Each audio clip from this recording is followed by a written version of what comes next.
യൂബീസ് tasty ഹബിൻ്റെ പുതിയ വീഡിയോയിലേക്ക് ഏവർക്കും സ്വാഗതം. ഇന്ന് നമ്മളിവിടെ തയ്യാറാക്കുന്ന നല്ല ഒരു പായസമെന്നോ ഒരു കസ്റ്റാർഡ് എന്നൊക്കെ വേണമെങ്കിൽ പറയാം. നല്ല ടേസ്റ്റാണ്. നല്ല അത് തണുത്തിട്ടാണെങ്കിലും ഫ്രിഡ്ജിൽ വെച്ച് കുറച്ച് നേരം തണുപ്പിച്ചിട്ട് കഴിക്കാനും നല്ലതാണ്, ചൂടോടെ കഴിക്കാനും നല്ലതാണ്. വിരുന്നുകാരൊക്കെ വരുമ്പോൾ ഉണ്ടാക്കിയെടുക്കാൻ വെറും 10 മിനിറ്റ് കൊണ്ട് നമുക്ക് തയ്യാറാക്കി എടുക്കാൻ പറ്റും. 2 ഏത്തപ്പഴവും അതുപോലെ 4 ലിറ്റർ പാലും മതി. ഇതൊക്കെ നമ്മുടെ വീട്ടിലുള്ള സാധനങ്ങൾ തന്നെയാണല്ലോ. പിന്നെ അല്പം കാഷ്യൂനട്ടൊക്കെ മതി. അപ്പോൾ എങ്ങനെയാണ് തയ്യാറാക്കുന്നത് നമുക്കൊന്ന് കാണാം. ഇപ്പം ഈ നോമ്പിലൊക്കെ ഇത് കഴിക്കാൻ വളരെ നല്ലതാണ്. അപ്പോൾ ഇത് 2 ഏത്തപ്പഴമാണ് ഇവിടെ എടുത്തിരിക്കുന്നത്. ഞാൻ ആ ഏത്തപ്പഴം ഒന്ന് തൊലിയൊക്കെ കളഞ്ഞിട്ട് അതൊന്ന് കട്ട് ചെയ്തെടുക്കണം. നമ്മൾ നോമ്പ് കാലത്ത് തരിക്കഞ്ഞിയൊക്കെ ഉണ്ടാക്കാറുണ്ടല്ലോ. ആ തരിക്കഞ്ഞി ഉണ്ടാക്കുന്നതിന് ഇങ്ങനെ ഇടയ്ക്കൊക്കെ ഒന്ന് ചേഞ്ച് ചെയ്ത് ഇങ്ങനെയും തയ്യാറാക്കുകയാണെങ്കിൽ നല്ലതായിരിക്കും. കുട്ടികൾക്കൊക്കെ നല്ല ഇഷ്ടമാവും. അപ്പോൾ നമ്മുടെ പഴമെല്ലാം നമ്മൾ അരിഞ്ഞെടുത്തിട്ടുണ്ട്. പിന്നെ നമുക്കൊരു പാൻ അടുപ്പത്ത് വയ്ക്കാം. പാൻ അടുപ്പത്ത് വെച്ചിട്ട് അതിനകത്തേക്ക് ഒരല്പം നെയ്യ് ഒഴിച്ച് 1 സ്പൂണ് നെയ്യ് നമുക്ക് ചേർത്ത് കൊടുക്കാം. ഈ നെയ്യിൽ നമുക്ക് അല്പം കാഷ്യൂനട്ടും അതുപോലെ തന്നെ നമ്മുടെ റൈസിൻസൊക്കെ ഒന്ന് വറുത്തെടുക്കണം. അപ്പോൾ നമുക്ക് ആദ്യം കാഷ്യൂനട്ട് ഇട്ട് കൊടുക്കാം. അത് നമ്മുടെ കുറച്ച് വീതം നമുക്കത് അളവ് പറയാം. ഇത് ചൗരിയാണ് കേട്ടോ. 2 ടേബിൾ സ്പൂൺ എടുത്തിട്ട് നമ്മൾ കുതിരാനിട്ടിട്ടുണ്ട്. കുതിർത്ത് വേണം നമുക്ക് വേവിക്കാൻ, നല്ല എളുപ്പമുണ്ട്. അപ്പോൾ നമുക്ക് കാഷ്യൂനട്ട് ഒന്ന് ലൈറ്റ് റെഡ് ആകുമ്പോഴത്തേക്കും അതൊക്കെ കോരിയെടുക്കണം. അതുപോലെ തന്നെ കാഷ്യൂനട്ട് ആദ്യം ഇടണം. പിന്നെ ഒരു 2 മിനിറ്റ് കഴിയുമ്പോൾ നമുക്ക് റൈസിൻസ് ഇട്ട് കൊടുക്കാം. അപ്പോൾ അങ്ങനെ രണ്ടും വേറെ വറുക്കേണ്ട കാര്യമില്ല. ഒരുമിച്ചിട്ട് നമുക്ക് വറുത്ത് കോരിയെടുക്കാം. കരിഞ്ഞു പോകാതെ നമ്മൾ കോരിയെടുക്കണം. ഇനി നമുക്ക് ഈ നെയ്ക്കകത്തേക്ക് തന്നെ നമുക്ക് നമ്മുടെ അരിഞ്ഞു വെച്ചിരിക്കുന്ന ബനാന ഇല്ലേ, അത് ചേർത്ത് കൊടുക്കണം. ബനാന ഒത്തിരി നേരമൊന്നും വഴറ്റണ്ട. അത് കുഴഞ്ഞു പോകാത്ത രീതിയിൽ ഒരല്പം നേരം ഒന്ന് വെന്ത് വന്നാൽ മതി കേട്ടോ. അപ്പോഴത്തേക്കും അത് നമുക്ക് കോരിയെടുക്കണം.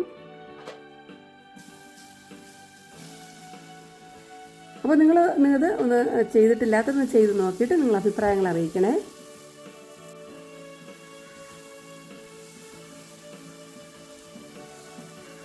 അപ്പോൾ നമ്മുടെ പഴം അത് ആയി വന്നിട്ടുണ്ട് കേട്ടോ. നമുക്കിനി അത് ഒന്ന് കോരി മാറ്റിയിട്ട് നമുക്കൊരു പാത്രത്തിലേക്ക് വെള്ളം വയ്ക്കാം. അത് നമ്മുടെ ചൗരി വേവിക്കാനാണ്. 1 കപ്പ് വെള്ളം എടുത്താൽ മതി. ചൗരി കുതിർന്ന ചൗരി ഇതിനകത്തേക്ക് അതിൻ്റെ വെള്ളം ഊറ്റി കളഞ്ഞിട്ട് നമ്മൾ അതിനകത്തേക്ക് ഇട്ട് കൊടുക്കണം. അപ്പോൾ ചൗരി ഒന്ന് വേവിച്ചെടുക്കണം. നമുക്കറിയാമല്ലോ, അതൊന്ന് ട്രാൻസ്പെറൻ്റ് ആയി വരണം. അതാണ് അതിൻ്റെ ഒരു 5 മിനിറ്റൊക്കെ മതി. നമുക്കൊന്ന് ഇളക്കി കൊടുത്തോണ്ട് അതൊന്ന് വേവിച്ചെടുക്കാം. അത് വേവിച്ച് ഇറക്കി നമുക്കത് മാറ്റി വയ്ക്കണം.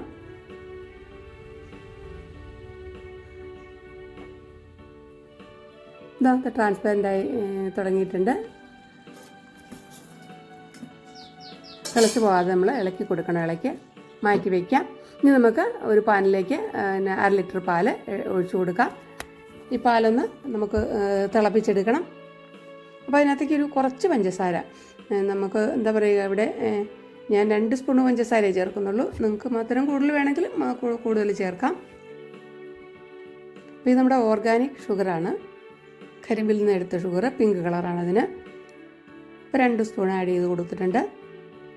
അപ്പോൾ പഞ്ചസാര ഒന്ന് മെൽറ്റാകുന്നതിന് നമുക്ക് ഇളക്കി കൊടുക്കണം. പാലൊന്ന് തിളച്ച് വന്നോട്ടെ. അപ്പോൾ ചൂട് കട്ടിയുള്ള പാത്രത്തിൽ വേണം നമ്മൾ ചെയ്യാനായിട്ട്. അപ്പോൾ പാല് തിളച്ചിട്ടുണ്ട്. അപ്പോൾ നമ്മുടെ പഴം വരട്ടി വെച്ചിരിക്കുന്നത് ഇതിനകത്തേക്ക് ചേർത്ത് കൊടുക്കാം.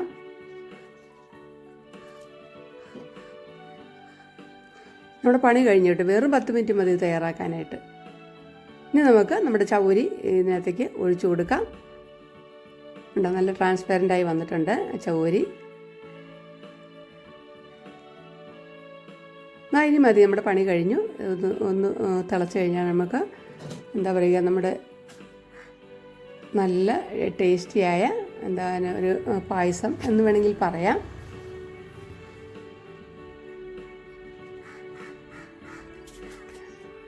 അപ്പോൾ ഇഷ്ടമെങ്കിൽ ലൈക്ക് ചെയ്യണേ, ഷെയർ ചെയ്യണേ. ഇത് ഏലക്കപ്പൊടിയാണ് കേട്ടോ ചേർത്ത് കൊടുത്തത്. ഈ ചാനൽ ആദ്യമായിട്ട് കാണുന്നവരാണെങ്കിൽ സബ് ചെയ്ത് സപ്പോർട്ട് ചെയ്യണേ. 1/2 സ്പൂൺ ഏലക്കപ്പൊടി ചേർത്ത് കൊടുത്താൽ മതി. നമ്മുടെ റൈസിൻ നമ്മൾ വറുത്ത് വെച്ച കാഷ്യൂനട്ടും റൈസിൻസും ഇട്ട് കൊടുക്കാം. അപ്പോൾ ഇനി നമുക്കിത് ചൂടാറി കഴിയുമ്പം സെർവ് ചെയ്യാം. പൊടിക്കുപ്പിട്ട് കൊടുത്താണത്. മധുരമൊക്കെ ഒന്ന് ബാലൻസ് ആവാൻ വേണ്ടി. അപ്പം നമ്മുടെ പായസം ഇപ്പം നമുക്ക് വിളമ്പാനായിട്ട് റെഡി ആയിട്ടുണ്ട്. ഫ്രിഡ്ജിൽ വെച്ച് തണുപ്പിച്ച് കഴിച്ചാൽ നല്ല രസമുണ്ട്. അപ്പോൾ നിങ്ങൾ നോമ്പിൽ ഇങ്ങനെയൊക്കെ ഒന്ന് തയ്യാറാക്കി കഴിക്കുക. അപ്പോൾ അടുത്ത് നല്ലൊരു വീഡിയോ നമുക്ക് വീണ്ടും കാണുന്നവരെ എല്ലാവർക്കും ബൈ. Thanks for watching.